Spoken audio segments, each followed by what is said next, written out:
สอ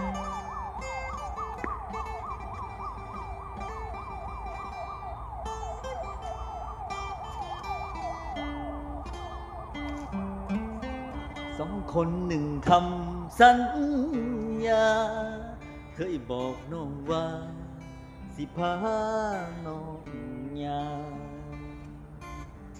เริ่มต้นกันด้วยความหวังแต่ก็พังด้วยความเป็นจริงไปอย่างพวงกับคนที่เสียนทางมีน้ำปลายฟ้าที่เขาพายังบ่เครียดบ่ขมบ่จมมีหยังระหว่างทางอ้ายมีควา